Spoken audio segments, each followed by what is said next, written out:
इस वीडियो में हम बात करेंगे क्लास 12th का 2025 के लिए जो ऑब्जेक्टिव है हिस्ट्री का। ठीक है, तो उस क्वेश्चन को हम इनसे पूछेंगे और आप लोगों को भी क्या होगा कि हिस्ट्री का ऑब्जेक्टिव आप लोग भी रिवीजन कर सकते हैं। ठीक है, तो इनसे मैं क्वेश्चन पूछूंगा और ये क्या करेंगे, उस क्वेश्चन का जवाब देंगे। ठीक है, तो इसमें हम पहले क्वेश्चन की बात करते हैं, तो हिस्ट्री से उठाते हैं और हिस्ट्री से पहला क्वेश्चन करेंगे। ठीक है, पहला क्वेश्चन ये है कि हड़प्पा सभ्यता में बंदरगाह कौन था? लोथल। सिंधु सभ्यता में तांबा कहाँ से प्राप्त हुआ? राजस्थान। सिंधु सभ्यता में विशाल अंगार कहाँ मिला? घोड़े की हड्डियों की साज कहाँ से मिले? सिंधुवासी किस धातु का व्यवहार नहीं करते हैं? सिंधु घाटी सभ्यता की सबसे विशिष्ट पुरातत्व क्या है? मोहर। मोहर, ठीक है। मोहनजोदड़ो का उत्खनन किसने किया था? आर.डी. बनर्जी, रखलदास बनर्जी। ठीक है। हाल से जोते खेत का साक्ष्य कहाँ मिले? कालीबंगा, राजस्थान। ठीक है। हड़प्पा सभ्यता में अग्निकुंड कहाँ पाई जाती है? कालीबंगा से। कालीबंगा, ठीक है। हड़प्पा संस्कृति निम्नलिखित में से किस पर आधारित थी? व्यापारों पर आधारित है। हड़प्पा सभ्यता की सबसे महत्वपूर्ण विशेषता क्या है? नगर नियोजन का वास्तुकला, व्यापार, कला या पशुपालन? नगर योजना का वास्तुकला। हाँ, सही है। पशुपति शिव की मोहर पर किस पशु का चित्र नहीं है? सांड का, ठीक है। सुमेर से प्राप्त अभिलेख से किस देश को नाविकों का देश कहा जाता है? मेलुहा, ठीक है। सिंधु घाटी सभ्यता का कौन सा स्थल सिंधु का बाग कहा जाता है? मोहनजोदड़ो, ठीक है। किस स्थान से शतरंज की तरह के खेल का प्रमाण प्राप्त हुआ है? लोथल से मिला था। लोथल। धौलावीरा किस राज्य में है? गुजरात में। गुजरात में। पुरातत्व के अंतर्गत निम्न में से कौन सा एक नहीं आता है? सहित्व नहीं आता। सहित नहीं आता, ठीक है। मोहनजोदड़ो का शाब्दिक मतलब क्या होता है? मृतकों का टिल्ला, ठीक है। भारतीय पुरातत्व का पिता किसे कहा जाता है? Alexander Cunningham. सिंधु सभ्यता को किस श्रेणी के अंतर्गत रखा जाता है? ऐतिहासिक काल, आद्य ऐतिहासिक काल या पूर्व ऐतिहासिक काल? आद्य ऐतिहासिक काल, ठीक है। राखलदास बनर्जी को मोहनजोदड़ो के अवशेष किस वर्ष मिले थे? 1922 ईस्वी में। सिंधु घाटी सभ्यता में विशाल स्नानगार के अवशेष कहाँ से प्राप्त हुआ? मोहनजोदड़ो से। हड़प्पा सभ्यता किस युग की सभ्यता है? कस्य युग की सभ्यता है। हड़प्पा सभ्यता का सबसे बड़ा नगर कौन सा है? मोहनजोदड़ो। सिंधु घाटी निवासियों को किस धातु का ज्ञान नहीं था? लोहा का ज्ञान नहीं था, ठीक है। कालीबंगा स्थित है कहाँ पे? राजस्थान में। हड़प्पा किस नदी के किनारे स्थित है? रावी नदी। लोथल स्थित है? भोगवा नदी किनारे स्थित है। लोथल किस नदी के किनारे स्थित है? भोगवा, ठीक है। और पूछा जाए कि लोथल कहाँ स्थित है? तो गुजरात राज्य में स्थित है, ठीक है। सिंधु घाटी सभ्यता में मिट्टी से बने हल का प्रतिरूप कहाँ से मिला है? धौलावीरा से मिला। नहीं। ऑप्शन सुन लीजिए, हड़प्पा, रोपर, मोहनजोदड़ो, बनावली से मिला, ठीक है। हड़प्पा सभ्यता नगर था, कैसा नगर था? 2 स्तरीय या त्रिस्तरीय? 2 स्तरीय था, ठीक है। भारतीय उपमहाद्वीप की पहली सभ्यता का विकास हुआ था? हड़प्पा का। ऑप्शन सुन लीजिए, इसमें गलत है। गोदावरी के मैदान, गंगा के मैदान, सिंधु के मैदान? सिंधु घाटी के मैदान, ठीक है। ये हड़प्पा की बस्तियां की खुदाई हुई है। हड़प्पा की बस्तियों की खुदाई की किसने किया था? दयाराम साहनी ने किया था। हड़प्पा की बस्तियों की खुदाई की बात किया जा रहा है, ठीक है। तो इसमें आपका ऑप्शन होगा सर जॉन मार्शल और मार्टिमर व्हीलर, ठीक है। बताइए, सिंधु घाटी सभ्यता की जुड़वा राजधानी कौन है? मोहनजोदड़ो और हड़प्पा, ठीक है। हड़प्पा का सर्वप्रथम उत्खनन किया था, किसने किया था? दयाराम साहनी ने 1921 ईस्वी में की, ठीक है। हड़प्पा सभ्यता की संभवतः सबसे प्रसिद्ध कलाकृति नृत्य की मुद्रा में नग्न स्त्री की एक कांस्य मूर्ति प्राप्त हुआ है मोहनजोदड़ो से, ठीक है। निम्न किस स्थल में कारखाने के पाए जाने से मनकों को बनाए जाने की प्रक्रिया स्पष्ट हो जाती है? ठीक है। हड़प्पा की बस्तियों से 2000 से अधिक मोहरें पाई गई है, ये बनी होती है किसके? सेलखरी। निम्न किस स्थल में खांचेदार खेत का प्रमाण मिला है? कालीबंगा। हड़प्पा वासियों द्वारा कृषि फसल कौन सी है? गेहूं, जौ और तेल, ठीक है। हड़प्पा सभ्यता में पाई गई मोहरें आमतौर पर किस प्रकार की होती है? चकोर। हड़प्पा निवासी पूजा करते थे?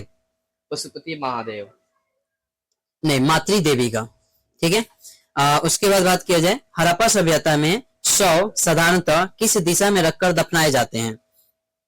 हड़प्पा सभ्यता में शव को साधारणतः किस दिशा में रखकर दफनाया जाता था? उत्तरी दक्षिण, ठीक है। हड़प्पा कहाँ स्थित है? हड़प्पा पाकिस्तान में। पाकिस्तान में। हड़प्पा टीले का उल्लेख सर्वप्रथम 1826 में किसने किया था? तो ऑप्शन है आपका Charles Masson, John Brunton, William Brunton, sir John Marshall. सौर और नहीं, इसका होगा चार्ल्स मैसन। ठीक है। हड़प्पा सभ्यता में प्राप्त अवतल चक्की पर किस पुराविद ने प्रकाश डाला था? हाँ ठीक है, एर्नेस्ट मैक है। इसके बाद मोहनजोदड़ो किस भाषा का शब्द है? सिंधी भाषा। सिंधी। पहली बार राय बहादुर दयाराम साहनी ने 1921 में कहा उत्खनन करवाया था? हड़प्पा का। हड़प्पा। निम्नलिखित हिंदू देवताओं में से कौन सिंधु सभ्यता के प्रमुख देवता है? तो पशुपति महादेव जी। शिव। शिव। ठीक है। सिंधु घाटी सभ्यता किसके समकालीन नहीं मानी जाती है? तो कृष्ण सभ्यता की समकालीन हाँ। मानी जाती है। बनावली किस राज्य में स्थित है? किस राज्य में स्थित है? हरियाणा में स्थित। हरियाणा। कालीबंगन किस नदी के किनारे स्थित है? रावी, सिंधु, सतलज, घाघर? घाघर नदी किनारे। घाघर। कलकत्ता में एशियाटिक सोसाइटी की स्थापना किसने किया था? Gillian Johns. हड़प्पा सभ्यता का प्रशासन कैसा था? नगर पालिका जैसा। नगर पालिका जैसा। सिंधु सभ्यता में गोदीबारा कहाँ से मिला है? लोथल से मिला था। लोथल से। ठीक है। मोहनजोदड़ो किस नदी के किनारे स्थित है? सिंधु। सिंधु। ठीक है। हड़प्पा सभ्यता भारत के किस भाग में विकसित हुई है? दक्षिणी, पूर्वोत्तर, पश्चिमोत्तर? पश्चिमोत्तर भाग में। पश्चिमोत्तर। लोथल किस नदी के किनारे स्थित है? भोगवा नदी किनारे। भोगवा नदी। सिंधु सभ्यता में मोहर बनता था? सेलखड़ी का। सेलखड़ी का। ठीक है। तो पहला चैप्टर का ऑब्जेक्टिव खत्म हुआ। अब चलते हैं दूसरे चैप्टर के ऑब्जेक्टिव पे। गंधार कला किस कला से प्रभावित थी? यूनानी कला। मौर्य काल में न्यायिक अधिकारी कौन था? राजुक, दंडपाल, दुर्गपाल या स्निग्धता? राजुक। राजुक। पन किस धातु का सिक्का था? चांदी का। चांदी का। सूती वस्त्र उद्योग के लिए कौन प्रसिद्ध था? उदयपुर। उदयपुर। बीना बजाते हुए सिक्के किसने जारी किया? शतवाहनों ने। बीना बजाते हुए सिक्के किसने जारी किया? बिंबिसार, अशोक, कनिष्क या समुद्रगुप्त? समुद्रगुप्त ने जारी। हाँ ठीक है। फहियान कौन था? चीनी तीर्थागर। चीनी तीर्थयात्री। ठीक है। किसने सबसे पहले भारत में स्वर्ण सिक्के जारी किए? मौर्यों ने, हिंदू यूनानियों ने, कुषाणों ने या गुप्तों ने? हिंदू यूनानियों ने। हिंदू यूनानियों ने। किसने भूमि अनुदान प्रथा प्रारंभ किया था? सतवाहनों ने। सतवाहनों। मौर्य वंश का संस्थापक कौन था? चंद्रगुप्त मौर्य। मौर्य वंश का अंतिम राजा कौन था? बृहद्रथ। बृहदत्त। मगध की प्राचीन राजधानी कहाँ थी? राजगिरी। राजगिरी। 4वीं शताब्दी ईस्वी पूर्व मगध की राजधानी कहाँ बनाई गई? पाटलिपुत्र बनाई। पाटलिपुत्र। वह कौन सा पहला सम्राट था जिसने अपने अधिकारियों और प्रजा के लिए संदेश प्राकृतिक पत्थरों और पॉलिश किए हुए स्तंभों पर लिखवाए थे? चंद्रगुप्त मौर्य। ठीक है। मेगास्थनीज किस यूनानी शासक राजदूत के रूप में पाटलिपुत्र आया था? सेलिकस। सेलिकस। चीनी यात्री फहियान किस शासक के काल में भारत आया था? चंद्रगुप्त द्वितीय। द्वितीय। उसको क्या नाम से पुकारते हैं? विक्रमादित्य के। ठीक है। उत्तरी पश्चिमी भारत में प्राप्त अशोक के अभिलेखों में किस लिपि का प्रयोग किया गया है? खरोष्टी लिपि, अरमाइक लिपि या ब्राह्मी लिपि? खरोष्टी लिपि। ठीक है। बाणभट्ट की रचना कदम्बरी में किसके शासन काल का वर्णन मिलता है? बाणभट्ट। ऑप्शन सुन लो। चंद्रगुप्त मौर्य, अशोक, विक्रमादित्य, हर्षवर्धन? हर्षवर्धन। हर्षवर्धन। हर्षवर्धन होगा। ठीक है। पंचतंत्र की रचना किसने किया था? विष्णु शर्मा। विष्णु शर्मा। कामसूत्र की रचना किसने की? वत्सयन। वत्सन। कौटिल्य किसके मंत्री थे? चंद्रगुप्त मौर्य का। पाटलिपुत्र को किस राजा ने सर्वप्रथम अपना राजधानी बनाया था? उदयनी। उदयन ने। अंगुत्तर निकाय के अनुसार महाजनपदों की संख्या कितनी थी? 16। मगध साम्राज्य की स्थापना किसने किया था? बिंबिसार। ठीक है। चंद्रगुप्त मौर्य का शासनकाल क्या है? 298 ईसा पूर्व से 300 नहीं 323 ईस्वी पूर्व से 298 ईस्वी पूर्व। विक्रमादित्य की उपाधि किस सम्राट ने ग्रहण की? चंद्रगुप्त विक्रम द्वितीय। चंद्रगुप्त द्वितीय ने। ठीक है। मुद्रा राक्षस किसकी रचना थी? विशाखा दत्त। मौर्य साम्राज्य का प्रथम शासक कौन था? चंद्रगुप्त मौर्य। वेदों की संख्या कितनी है? वेदों की संख्या 4। हाँ। किस भारतीय शासक को नेपोलियन की संज्ञा दी गई थी? समुद्रगुप्त को। 16 महाजनपदों में सबसे शक्तिशाली महाजनपद कौन था? मगध। मगध। किस शिलालेख में अशोक के कालिंग विजय का उल्लेख मिलता है? प्रथम, सप्तम, दसम, 13वां? 13वां। ठीक है। कनिष्क का राज्यारोहण की तिथि क्या है? 78 ईस्वी पूर्व। धम्म महामात्रों को किसने नियुक्त किया था? अशोक ने। अशोक ने। अशोक किस वंश का शासक था? चंद्रगुप्त। चंद्रगुप्त मौर्य वंश का शासक था। मौर्य वंश। अशोक जो था वो मौर्य वंश का शासक था। भारतीय इतिहास का कौन सा काल स्वर्ण काल के नाम से जाना जाता था? काल को। गुप्त काल। प्रयाग प्रशस्ति की रचना किसने की थी? हरिसेन। हरिसेन। मौर्यकालीन टकसाल का प्रधान कौन था? पांडवा पक्ष। नहीं, लक्षणाध्यक्ष। ठीक है। रजत रंगनी के लेखक कौन थे? कलहन। कलहन थे। अर्थशास्त्र और इंडिका से किस राजवंश के विषय में जानकारी मिलती है? मौर्य वंश का। मौर्य वंश। अर्थशास्त्र की रचना कब हुई थी? चौथी शताब्दी ईस्वी पूर्व में। हाँ। पतंजलि के महाभाष्य से हमें क्या जानकारी मिलती है? गुप्त काल की, मौर्य काल की, प्राक मौर्य काल की या तीसरी शताब्दी ईस्वी पूर्व में? तो इसका आंसर होगा प्राक मौर्य काल। ठीक है। अर्थशास्त्र के लेखक कौन थे? चाणक्य। चाणक्य, या उसको कौटिल्य कहिए या फिर उसको विष्णुगुप्त कहिए। ठीक है। बिंबिसार का संबंध किस वंश से है? हर्यक वंश से। हर्यक वंश। वजी को सामाजिक ग्रंथों में कहा जाता था, क्या कहा जाता था? गण और संघ। गण संघ। ठीक है। जनपद शब्द का शाब्दिक अर्थ क्या होता है? मतलब जहाँ लोग गए और रहना होना बस। हाँ, जहां लोग अपना घर बनाते हैं। ठीक है। पंच चिन्ह वाले सिक्के बने होते हैं, किसके बने होते थे? चांदी और तांबे का। ठीक है। अशोक द्वारा प्रचारित बौद्ध धर्म कहाँ पर प्रचलित नहीं हुआ है? ब्रिटेन में। ब्रिटेन में। प्रसिद्ध ग्रंथ इंडिका की रचना किसने की थी? मेगास्थनीज ने। प्राचीन भारत में धर्म की शुरुआत किस शासक ने की थी? अशोक ने। अशोक ने। महावीर ने पार्श्वनाथ के सिद्धांत में नया सिद्धांत क्या जोड़ा था? प्राचार्य। कलिंग युद्ध कब हुआ था? 261 ईसा पूर्व। हाँ। फूट डालकर विजय प्राप्त करने वाला कार्य सर्वप्रथम किस राजा ने किया था? अजातशत्रु। जीवक वैद्य किस वंश के काल में थे? हर्यक वंश। हर्यक वंश। अपने स्वयं के खर्चे से सुदर्शन झील की मरम्मत किसने कराई थी? रुद्रदमन ने। पाटलिपुत्र नगर की स्थापना उदयन ने किस नदी संगम पर की थी? गंगा, सोन और पुनपुन। तीनों पे किया था ना।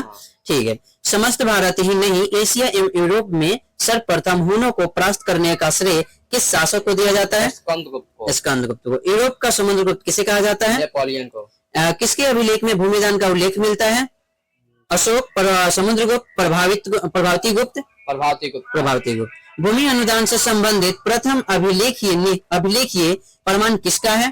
सतवाहनों का। ठीक है। 510 ईस्वी में सती प्रथा के साक्ष्य वाला प्रथम अभिलेख कहाँ मिला है?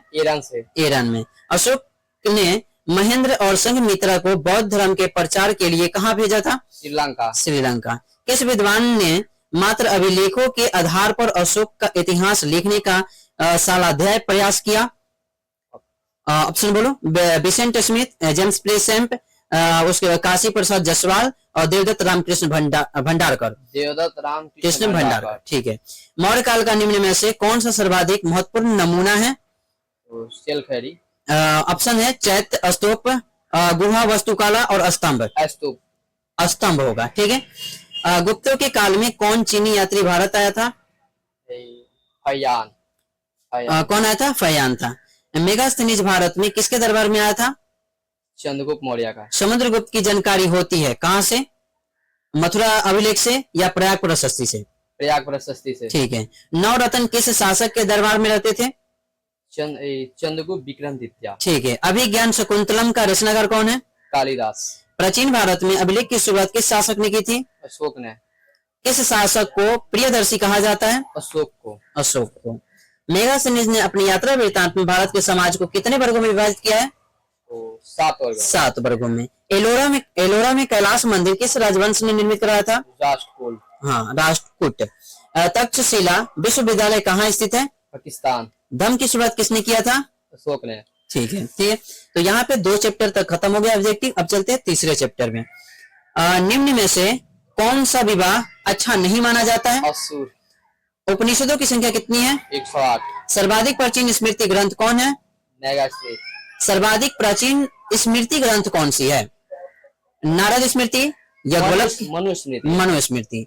महाभारत का समालोचनात्मक संस्करण किसने तैयार किया था? सुधाकर 1919 ईस्वी में। ठीक है। महाभारत के किस पर्व में महाभारत युद्ध के कारणों का उल्लेख किया गया है? आदि पर्व में। कुंती और निषादी लघु कथा के रचनाकार किसने किया था? महादेवी वर्मा, महाश्वेता देवी, महाश्वेता देवी। ठीक है। माता के नाम से पुत्रों के नामकरण की परंपरा किस राजवंश में प्रचलित थी? सतवाहन में। द्विज के अंतर्गत किस वर्ण को रखा जाता है? प्रथम 3 वर्ण को। पुराणों की संख्या कितनी है? 18। अभिमन्यु किसका पुत्र था? अर्जुन का। कर्ण की माँ का क्या नाम था? कुंती। अर्जुन किसके शिष्य थे? द्रोणाचार्य जी का। ठीक है। मनुस्मृति के रचयिता कौन है? मनु। किस वंश के राजा बहुपत्नी प्रथा को मानने वाले थे? सतवाहन। पुरुष सूक्त का उल्लेख किस ग्रंथ में किया गया है? पुरुष सूक्त का उल्लेख किस? ऋग्वेद में। आश्रम व्यवस्था में कितने प्रकार के आश्रमों का उल्लेख है? 4। अश्वमेध यज्ञ का आयोजन क्यों किया जाता था? शाही संप्रभुता के लिए। शाही संप्रभुता के लिए। कुरुक्षेत्र का युद्ध किसने जीता? पांडव ने। गंगा पुत्र किसे कहा जाता था? भीष्म को। महाभारत युद्ध कितने दिनों तक चला? 18 दिनों तक। महाभारत की रचना किस भाषा में हुई थी? संस्कृत भाषा में। महाभारत किसने लिखा? महर्षि वेद व्यास। जाति का लक्षण नहीं होता है?